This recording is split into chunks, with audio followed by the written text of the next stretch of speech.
Spirit 105.3, is this one of my favorite people on the planet? Well, I don't know. I assume you have a lot of people that feel the same way as I do. Crowder, how are you? It's you. I'm doing fantastic. Oh, Yeah. man, I am Did you hear that I called like an hour ago? You were so excited to be back on Spirit 105.3, weren't you? It was too much. I just was like, is it now? Is it now? But what about now? Producer Max now? was like, I got to talk to David Crowder today. Oh, I'm sure that was like the highlight. It was. Listen, Let's hope for more. All you do is bless people, my friend. Oh, that makes me feel wonderful. You know, your new song, yeah, it's I my tell bad. you, Crowder, I can't get over your new song. It's always in my head, and I'm so thankful for it. And it reminds me of something you said the first time we talked when I got to Seattle. You were like, you guys have the water and the mountains and the buildings. And every time you sing about the mountain mover, I remember that comment. You love Seattle, don't you? I do love Seattle. Well, I grew up, a child of the 80s and the 90s, and like there was so much good music coming out of your place. And so being a guy growing up in a little town in Texas, to think to ever get to travel to some place like Seattle, it was so exotic and so far away. Yeah. And making music, then I'm making music and I'm wearing plaid. I'm wearing flannel and plaid, and I'm like, man, one day I'm going to get up there. And so, yeah, there's a deep place in my heart for Seattle and the music that's come out of that. I mean, how could you not make great music in the locale that you exist in? Yeah. And why aren't you here? You belong here. The beard, like you said, the plaid, the flannel. Come on. I think that the beard and the weather go together. Yep. Yeah. Hey, I've thought of growing a beard. I'm just kidding. Like the beard is wicking. The beard is wicking. I know how to wear, layers that are wicking. Like I think I have the technology available to live there. I don't mind a solid mist most of the days. I don't mind that at all. Yeah. They call it the Drizz. My friend Kevin moved here years ago. And when I arrived, he goes, welcome to the Drizz. And I have to tell you, it's really good for inspiration. Whenever it rains, I feel inspired to create something, even if it's just a cup of coffee. Oh, my goodness. Thank you for your coffee as well. No wonder. Y'all make us. So the funny thing is, everybody's like, it's always like raining, and I'm like, it's not really raining. It's sort of like the Drizz is that's a good deal. No, it's just sort of in the air, and there's things in the air, and you gotta take the things in the air, and then in your words, make something of it. Come My on. goodness, that's a metaphor you just made out loud. That makes me. I'm inspired for the day. Oh, you've got a new song, maybe. Maybe. It's called the Drizz. You could rhyme it with Riz. Don't the kids say something about Riz? Doesn't that mean charisma? Yeah, that means, you've got charisma. Yeah, charisma and the Drizma, and that's what Seattle is. You're so happy and giving us all the love. Crowder, you give us so much love. And I have to tell you, on a serious note, there was one line in your song. Every time even just thinking about it, honestly, I get a little choked up right now. When you say you've seen hospital rooms turned into cathedrals. Man, my dad just had surgery in North Carolina. And I was thinking about those words and how true they are. How crazy is it that when you and I sit in a hospital waiting room and pray for somebody, it's like the prayers go into the OR. And something lightens your spirit.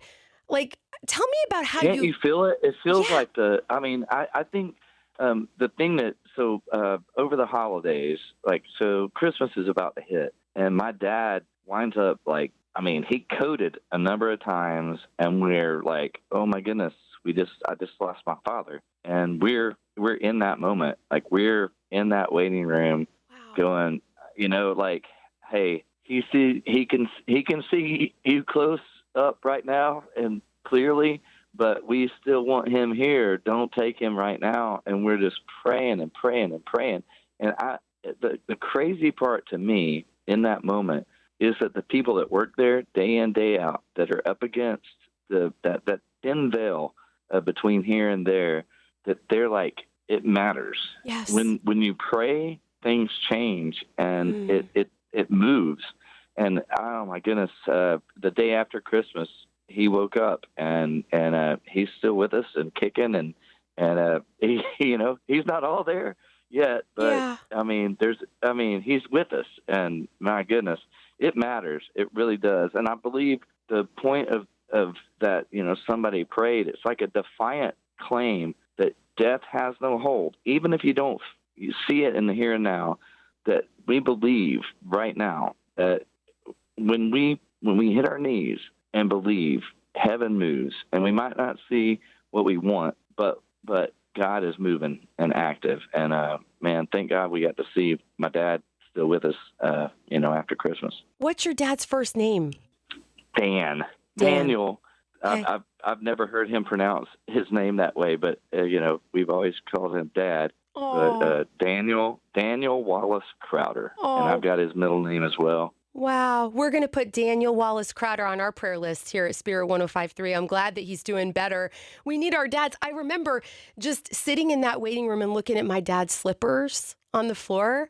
And it was just this weird, meaningful moment for me. And it's like my Heavenly Father is in there with my dad. And I know you felt that. Was this song inspired from that experience, David? No, actually, I was on tour it was on a Hit Seat tour, which I'm on currently, with Toby Mac and the gang, and Michael Cochran. So from Cochran and Co. Oh my goodness, who doesn't love that? I love them. But I'm sitting on the bus with Michael Cochran, and it was shortly after a really tragic event had happened in Nashville, and tons of people are on the road from Nashville, and it hit global news. Yeah. And I'm sitting on the bus with him, and we're it was heavy on the tour, and we're talking about it, and immediately social media had responded, and it's like there was like everybody hating on thoughts and prayers. It's like, send the thoughts and prayers, and but there's no out. Well, here's what. So this is a very defiant song in the effect of people that believe when you hit your knees and heaven moves. The efficacy of prayer, it works. The only people that can feel like thoughts and prayers are irrelevant are those who've never seen heaven move on behalf of those that pray. Yes. And that's what we're talking about, going, man, he started saying miracle after miracle about people that he knew that were friends of his, that were around moments that were transformative and life-giving out of something that seemed to be so dark and desperate. And I'm like, that's what he does. That's what he does all the time. You pray, things change, and people are transformed in moments that seem disparate from what seems to be reality. And Crowder, so I feel that's where the song came from. Oh, I had no idea. That's incredible. I have to tell you, I feel like the first thing prayer changes is me. Like all of a sudden I'm in this awful situation and I have peace that I can't explain. I think you're onto the main thing almost about prayer. Well, the main thing about prayer is that you seek something bigger than yourself. Yes. And that's so counterintuitive to how I was brought up, pull your bootstraps up. You can do it, buddy. When you become dependent on like, hey, I'm at my end, I don't even know. And for a moment that looks incredibly tragic to go, even the ground beneath our feet is broken. Like the earth cries out for something redemptive that puts it back together. If it groans, I must groan too. And it seems that we're a part of a story. It seems we're a part of a story that is unfolding, and that we have a redemptive Savior that is going to bring a new heaven, new earth, and there is redemption and a fix to what's broken. And that's what I love about what we're singing. Yes. Let's talk about that fix for a second, because we've got Easter coming up fast. And I saw something in the Bible. I said, I want to talk to Crowder about this. Never thought about this. One of my favorite things about Easter morning is when the women bring the spices to the tomb to anoint the Lord's body. And Crowder, it says, while it was still dark. And that's when it hit me the other day. Hold up. When Jesus rose, it was still dark. We always have this picture in our minds, like the sun is out, beaming beauty. No, it was the middle of the night of the morning. You know what I mean? And to me, that just says, Sabbath, I'm here in the darkness. That's totally it. Like as soon as Sabbath came, and it's time. It's like, Yeah. that's crazy. Like, how in the world? Well, I'm sorry, I forgot. He set the Earth and the moon and the stars like in place. He knows what time of day it is. Yeah. That's crazy talk, is it not? It is. It's That's beautiful. And so like you said, good. it's go time. That was the Lord. He's like, it's go time. Let's go. Yeah, we're done with this.